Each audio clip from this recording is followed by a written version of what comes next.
These are the types of players that fit us and the characteristics that allow them to be successful. OKGs, our kind of guys.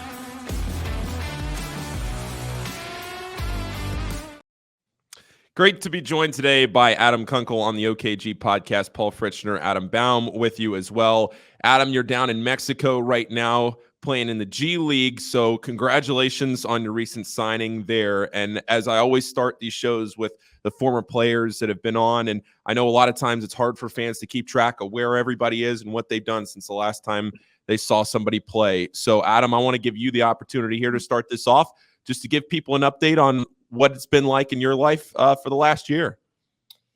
Yep. I mean, so pretty much after I got done playing with Xavier, kind of signed with an agent and kind of just talked it over with him, what he thinks my best route is in the next step to play professionally and whatnot. So I got a couple offers right out of college to go play overseas. And I ended up sticking with I ended up playing in Astana, Kazakhstan. I was in the capital of Kazakhstan. So we played most of our games over there, and then all of our away games were in Russia. So definitely a cool experience, definitely a one-of-a-kind experience, being able to play over there and kind of just live over there and get to see how the cultures are different and how they live life a little bit differently over there. But definitely a cool experience. I enjoyed that. Played over there for about 5.5 months. And then I came back for a little bit, came back for, I think, like a week and a half, 2 weeks. And then my agent kind of hit me up and told me he's got another opportunity for me to go out to Mexico City to play with the Capitanes in the G League. And so I just started there about 2 weeks ago, played 2 games with them then. And then right now I'm back home for All-Star break. And then I head out tomorrow to go to New York to play in some of our away games against other G League teams. But it's been a hell of a ride. Looking forward to keeping it going, seeing where I end up in these next couple years. But yeah, just absolutely grateful for the opportunity and to be able to say I'm a professional basketball player. I mean, it's stuff I dreamed of when I was a kid.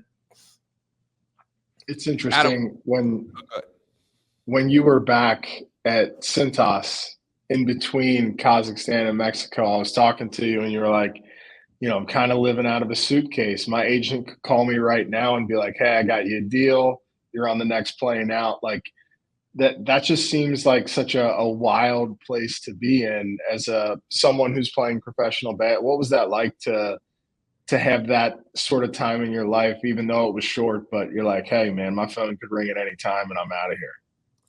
It's definitely interesting. I mean, it just testifies to all the hard work I put in, just knowing that pretty much at any time I could get called and got to be ready to go play games right away. So definitely an interesting predicament to be in, just knowing I'm at home right now. I don't have anything going on, but just, I mean, it could be 2 weeks, could be 2 days.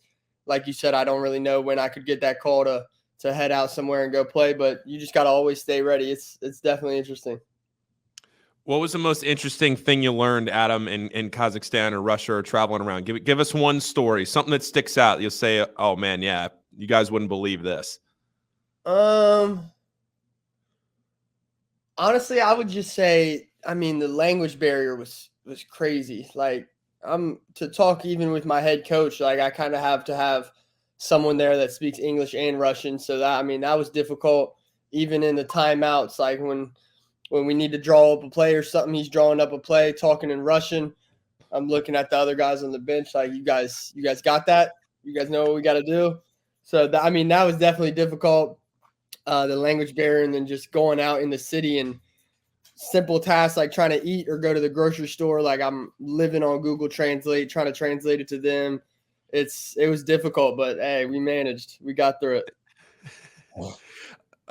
So I want to go back now to the fact that, you know, you're from around here in Cincinnati, right? You played for Tim Sullivan at Cooper High School. You played on some great teams at Cooper. I don't know if we've ever talked about this, but I broadcasted the 9th region tournament for a couple of years in that tournament game that you played your senior year. I know you were not on the winning end of that game, but that was a really memorable game that you played against Cov Cath, and it's a game that a lot of people around Northern Kentucky still talk about a lot.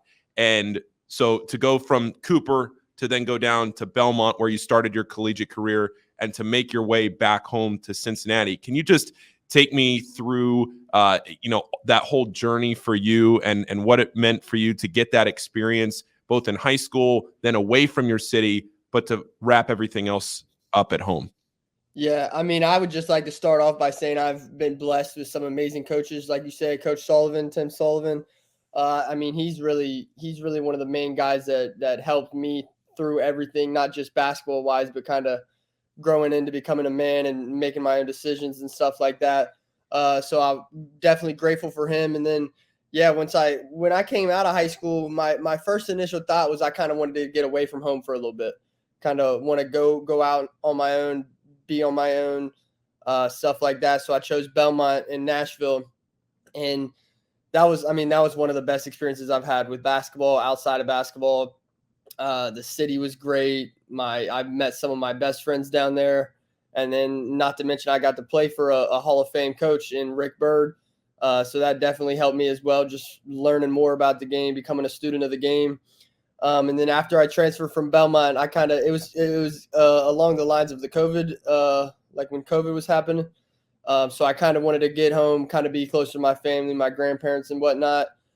So when I entered the portal and then chose Xavier, I mean, it was like you said, like a homecoming. Like I get to come back home to where I'm from, get to play in front of my fans and my family and stuff like that. So, I mean, that was just amazing to be able to have all my family, my cousins, everybody to be able to come to games, watch it. And it's definitely helped just being from this area and getting noticed in public and stuff like that. But it's very cool.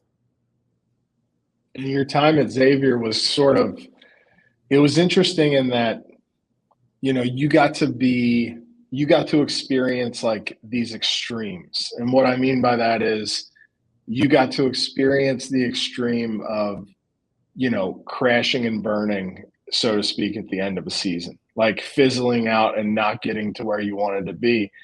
And then you also got the other side of that, which is you got to have this really memorable final season in college where you finish second in the Big East, make it to the Big East tournament championship game. And then, correct me if I'm wrong, but the Pitt game to go to the Sweet 16 was like, if that wasn't the coolest personal experience you had in college, I don't know what was. But what's it like to think about, just the dichotomy, the stark contrast of your second last season in college and the way that ended, and then your final season in college and how that ended? It was definitely a whirlwind. I mean, just having that that second to last year I had, where we had the team for it. We all had the same goal at the end, and just didn't really reach it. It definitely hurt not reaching the tournament and knowing I wanted to play there one more year. But thank God for COVID. Got an extra COVID year, and we're able to live out my dreams and play with my best friends. Some of my friends I consider brothers, getting to play on that court and make that deep of a run to end my college career. I couldn't have pictured it better. I've always dreamed of playing in the Sweet 16, and then to be able to go out and make 5 threes in the first half of the Pitt game to kind of help my team get there. It was unbelievable. It was surreal.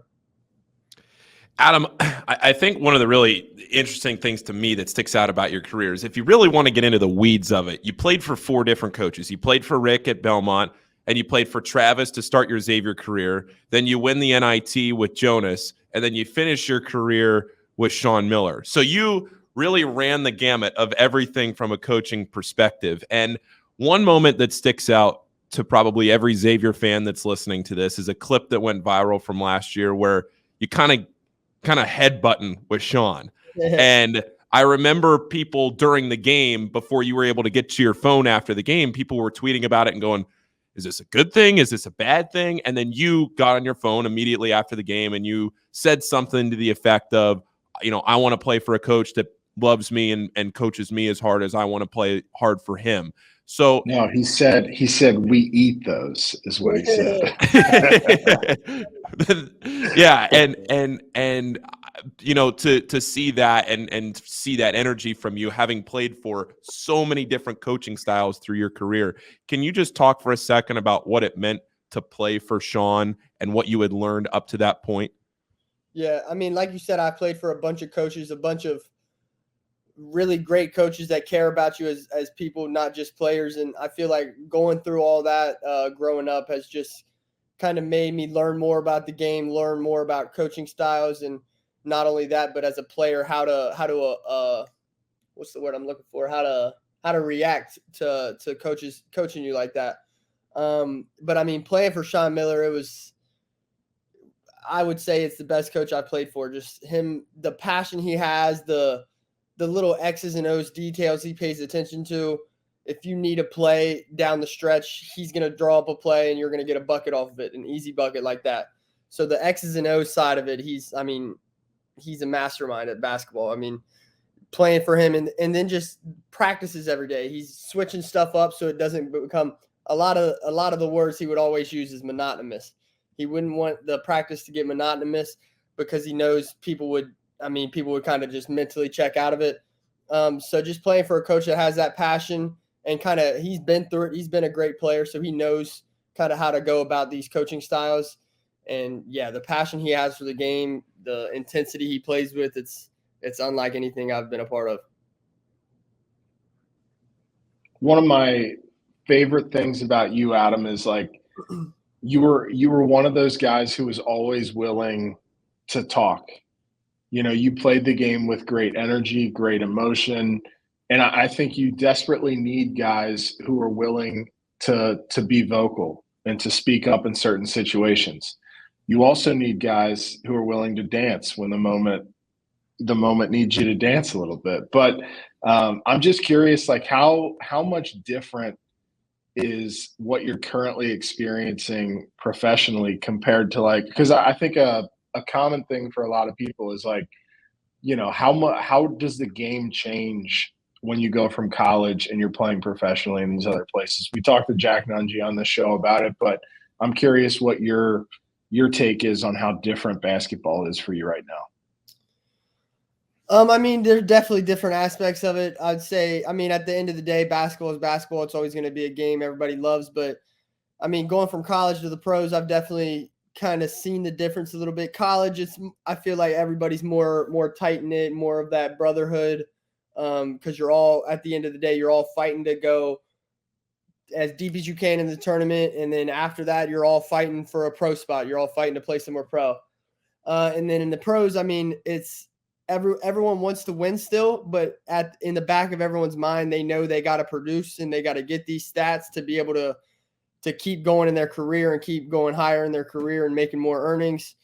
So I would just say that. I would just say I don't want to say more selfishness, but I kind of honestly a little bit more selfishness and just knowing that, yeah, you guys can still win, but if you're not producing, like the job stability, like you could be gone the next day. Like you play bad one day, you could be gone the next. So just staying consistent. Like you said, just being that energy guy, kind of trying to be the same guy every day. Everyone has ups and downs, but if you can, when you get on that court, if you can stay consistent, I mean, that'll definitely help you in your pro career.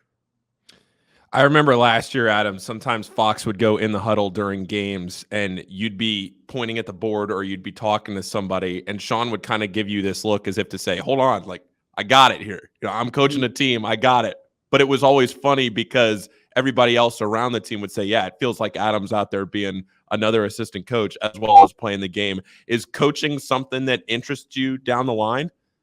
I would definitely say so. I mean, just back to the point of all the coaches I've played with. I mean, just being able to pick their minds for a season and getting another coach the next season, being able to pick their minds. I feel like I've done a really good job of picking up a lot. I feel like I have a good basketball mind, got a good IQ for the game.